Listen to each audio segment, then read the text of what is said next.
On December 11, 1941, Adolf Hitler stood before the Reichstag, denounced Franklin Roosevelt for nearly an hour, and never declared war. 4 days earlier, Japanese aircraft had killed more than 2,400 Americans at Pearl Harbor and shattered the battle line of the Pacific Fleet. The world expected Berlin to follow Tokyo into war with the United States, as it did in our history. Instead, in this timeline, Hitler stops at the edge. The Tripartite Pact obligated Germany to fight only if Japan were attacked. Japan had done the attacking, and no treaty bound him. In this alternate timeline exploration, we examine what could have happened and why the real history unfolded differently. The speech is venomous but legally empty. Hitler catalogues Roosevelt's sins, mocks his ancestry, condemns Lend-Lease, and then declares that Germany will not be provoked into a war of America's choosing. The same evening, orders go out to Admiral Dönitz. No attacks on American flagged vessels, no operations in American coastal waters, no incidents. Operation Paukenschlag, the drumbeat of U-boats that was to fall on shipping off New York in January, is quietly shelved. In Tokyo, the betrayal lands hard. Foreign Minister Ribbentrop had personally assured Ambassador Hiroshi Oshima that Germany would join any Japanese-American war. Oshima's cables home turned bitter, then cold. The Axis, never a true alliance, begins to hollow out from the inside, but the deeper consequence of that December speech would not be felt in Tokyo or Berlin. It would be felt in Washington, where a president discovered that a door he had counted on was locked. Winston Churchill arrived in Washington in late December 1941, believing the Grand Alliance was already written. The ABC One staff talks that Spring had committed Anglo-American planners to a Germany-first strategy, but only in the event of open war with Germany. At the Arcadia Conference, Churchill discovers what that qualification now means. Congress had declared war on Japan on December 8th with a single dissenting vote, Representative Jeannette Rankin's. It would not declare war on a Germany that had conspicuously stayed its hand. The America First Committee had dissolved after Pearl Harbor, but the isolationist instinct in Congress had not. It had simply changed its argument. Why fight two wars when only one enemy struck us? Roosevelt probes for a path and finds none. He cannot ask for a declaration he would not get, and a failed war resolution would be worse than none at all. What he can do, he does. Lend-Lease, signed into law in March 1941, continues by executive maneuver. Escort duty in the Atlantic expands, quietly under the doctrine of hemispheric defense. But there will be no American army gathering in Britain, no 8th Air Force rising from East Anglian fields.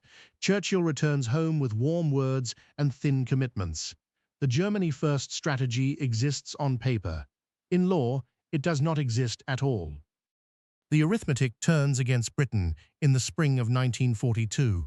A Congress paying for a Pacific War writes appropriations for a Pacific War, and Lend-Lease tonnage, politically exposed, publicly resented, is squeezed month after month. The aid does not stop. It thins. And Dönitz, denied his American campaign, does not sulk. He concentrates his boats where no aircraft can reach them, the mid-Atlantic air gap, against British-flagged shipping, where every torpedo is legally unambiguous. The result is a battle of the Atlantic, fought with colder discipline than in our timeline. There is no 6-month feast off the American coast, no burning tankers silhouetted against the lights of Miami, but there is also no dispersion of German effort, and no American destroyers formally in the fight. British import figures fall through the spring, then fall again. Rationing tightens. In London, the Ministry of War Transport begins circulating projections it does not show the public. The Soviet Union feels the same squeeze at one remove. The trucks, the aviation fuel, the canned rations promised through Lend-Lease arrive late, or short, or not at all. On the Eastern Front, that shortfall is about to be measured in blood. Moscow had held. The Soviet counteroffensive that Georgy Zhukov unleashed on December 5, 1941, threw the Wehrmacht back from the capital in deep winter cold, and nothing in Hitler's December gamble changed that. The Red Army of early 1942 is the same army, brave and battered. What changes is the war around it.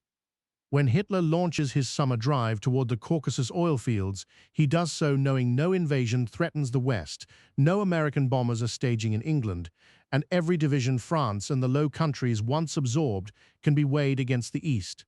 Stalin's armies fight case blue short of the trucks that made Soviet logistics move, short of aviation fuel, short of the food that freed Soviet factories to build tanks instead of canning meat. Resistance holds Soviet depth, Soviet numbers, and German overreach are constants in any timeline, but the margins are visibly narrower. The retreat toward the Volga is more ragged, the counterblows weaker, the encirclements costlier to escape. Stalin's cables to Churchill and Roosevelt acquire an edge of open contempt. Where is the second front? There is no answer because there is no legal war to build one from.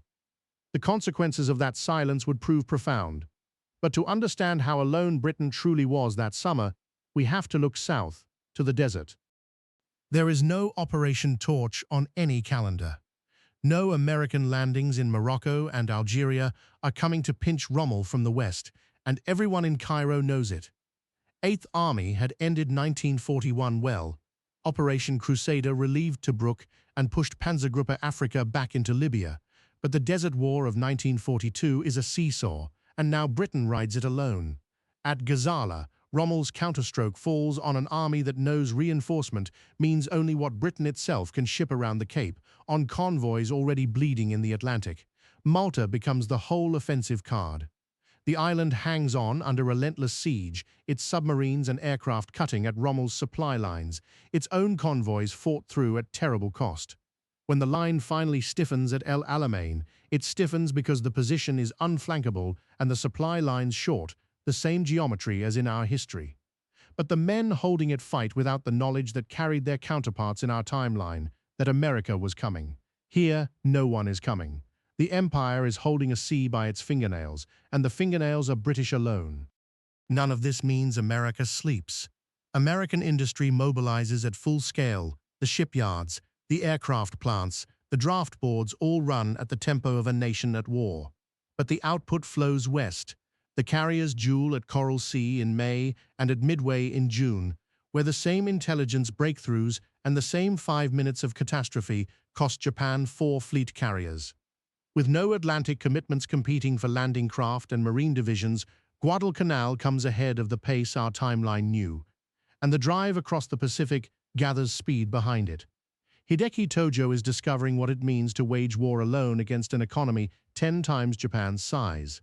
And in Washington, a quiet question begins circulating through the War Department and the Senate cloakrooms alike. Japan's defeat is now a matter of arithmetic and time. What happens to this immense war machine, the 2-ocean navy, the 90-division army, the bomber fleets, when Japan is finished and Germany rules Europe from the Pyrenees to the Volga? No one has an answer. But in the New Mexico desert, a program few of these men know about is beginning to mature, and it will change the terms of the question entirely. The Atlantic never quite stays quiet. The undeclared war that existed before Pearl Harbor, the Greer incident in September 1941, the torpedoing of the Kearney in October, the Reuben James going down with 115 men that same month, smolders on through 1942. American escorts shepherd convoys deep into the ocean under orders that stretch neutrality past recognition. U-boat commanders, hunting in the dark, cannot always tell a British escort from an American one. Depth charges and torpedoes are exchanged. Men die. Each incident lands on 2 desks, Hitler's, where it tests a discipline utterly foreign to his nature, and Roosevelt's, where it is weighed for what it might finally unlock. This is the strangest feature of the timeline. Both dictator and Democrat are waiting on the American public. Hitler waits for it to stay angry at Japan. Roosevelt waits for it to grow angry at Germany. Every sinking, every rescue, every photograph of oil-soaked survivors shifts the temper by a degree. The president who maneuvered Lend-Lease through an isolationist Congress has not stopped maneuvering. He has simply learned that this door only opens from the other side. And through 1942, at cost to his allies mounting by the month, it stays shut. Then the year turns, and the balance sheet of Hitler's restraint comes due. Weigh what the gamble bought. The Soviet Union is bleeding but unbroken, Moscow held, The Volga line held, and Soviet resilience remains the rock on which German ambitions grind. But it fights on thinner rations, thinner supply lines, and thinner patience with allies who send telegrams instead of armies. Britain is unconquered and unconquerable at home, yet rationed to the bone, its Mediterranean lifeline held by one besieged island, its strategic future mortgaged to an alliance that exists only in staff studies. And America stands victorious in one ocean, its fleets masters of the Pacific, its factories running at full song, its army built and unused while in the New Mexico desert. An atomic program advances on the same trajectory it followed in our history, indifferent to the diplomacy around it. Hitler's refusal on December 11th did not win him the war. It bought him time, at the price of his only major ally's trust and his own navy's leash. The United States and Germany are two systems that cannot permanently share a world. One built on conquest and racial empire, the other now armed, mobilized, and searching for a purpose worthy of its scale. The question this timeline poses is not whether they collide. It is on whose terms, with what weapons, and how many more years of European darkness pass before the collision comes. In our history, Hitler answered that question himself in a single reckless afternoon and spared everyone the wait. Restraint, it turns out, can be the crueler choice, not because it avoids the reckoning, but because it defers it and sends the bill to those least able to pay.